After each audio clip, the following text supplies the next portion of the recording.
कल्पना कीजिए आप एक ऐसा धमाका जो एक ही समय में एक ही सेकंड में पूरे शहर को राख में बदल सकता है, जहाँ लाख लोग कुछ ही सेकंडों में गायब हो जाते हैं और आने वाली कुछ पीढ़ियां उनके असर से बच नहीं सकती हैं। ये कोई फिल्म की कहानी नहीं, यह एक हकीकत है और इसका नाम परमाणु बम है।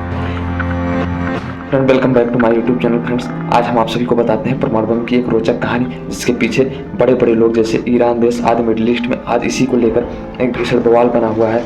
परमाणु बम एक ऐसा हथियार है जो परमाणु ऊर्जा के जरिए विस्फोट करता है। सामान्य बम के मुकाबले इसकी ताकत लाखों गुना होती है। यह दो मुख्य वैज्ञानिक प्रक्रियाओं पर आधारित होता है।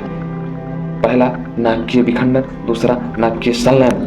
फ्रेंड्स, नाभिकीय विखंडन और नाभिकीय संलयन के बारे में हम आपको पहले बताते हैं ये कैसे होता है। विखंडन में भारी परमाणु जैसे यूरेनियम और प्लूटोनियम को तोड़ा जाता है, जबकि संलयन में हल्के परमाणु आपस में मिलकर ऊर्जा पैदा करते हैं। जब एक न्यूट्रॉन यूरेनियम के परमाणु से टकराता है तो वह परमाणु टूट जाता है और बहुत ज़्यादा ऊर्जा निकलती है। इस प्रक्रिया में और न्यूट्रॉन निकलते हैं जो दूसरे परमाणुओं को तोड़ते हैं और इस तरह एक चेन रिएक्शन शुरू हो जाती है।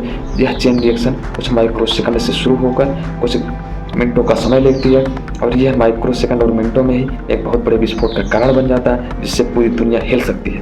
परमाणु बम का इतिहास जुड़ा है दूसरे विश्व युद्ध से, क्योंकि फ्रेंड दूसरे विश्व युद्ध में तबाही मची थी और उसी समय इस बम का आविष्कार हुआ था। अमेरिका ने एक गुप्त प्रोजेक्ट शुरू किया था जिसे कहा गया मैनहट्टन प्रोजेक्ट। इस प्रोजेक्ट ने दुनिया के टॉप वैज्ञानिकों के नाम किया, जिसमें शामिल हैं जे रॉबर्ट ओपेनहाइमर, जिन्हें परमाणु बम का जनक भी कहा जाता है। 6 अगस्त 1945 को अमेरिका ने जापान के हिरोशिमा पर पहला परमाणु बम गिराया था और 9 अगस्त 1945 को नागासाकी पर दूसरा। और फ्रेंड्स, इन हमलों में लाखों लोग मारे गए और जो लोग बचे वो रेडिएशन की वजह से सालों तक पीड़ित रहे। और यह बम इतना शक्तिशाली था कि वहाँ के लोगों को इतना प्रभावित किया, आने वाली पीढ़ी में लोगों के शरीर अल्पविकसित हुए और कई लोग कुपोषण का शिकार हुए।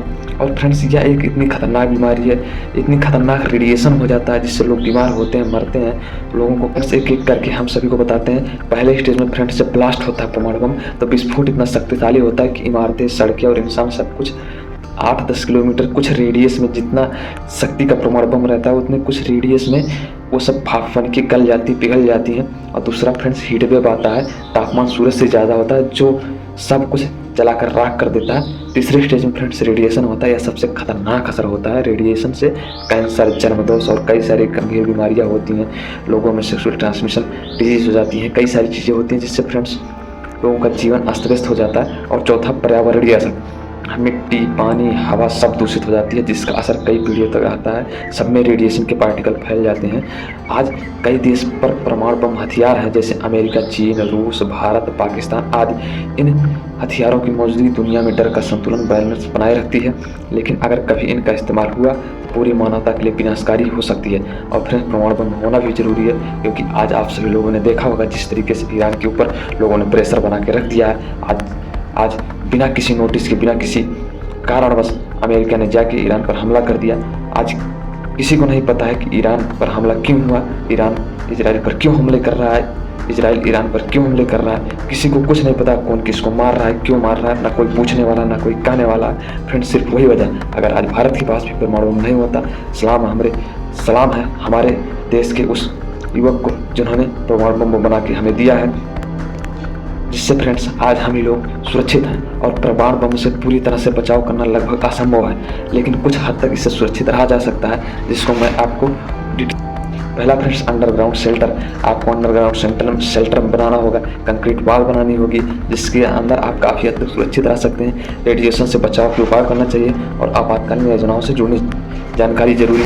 अगर फ्रेंड्स आप सभी कमेंट करें, आप सभी को राय हो, तो मैं इसके लिए भी वीडियो बनाकर ला सकता हूं, जिसमें आप सभी को बता सकता हूं कि किस तरीके से रेडिएशन बढ़ने पर और परमाणु बम के विस्फोट होने पर अपने आप को सुरक्षित रखा जा सकता है। परमाणु बम सिर्फ एक हथियार नहीं, बल्कि यह एक चेतावनी है। विज्ञान का गलत इस्तेमाल किया कितना खतरनाक हो सकता है। हमें इसे युद्ध के लिए नहीं, बल्कि शांति के लिए और मानवता के लिए इस्तेमाल करना चाहिए। अगर आपको यह वीडियो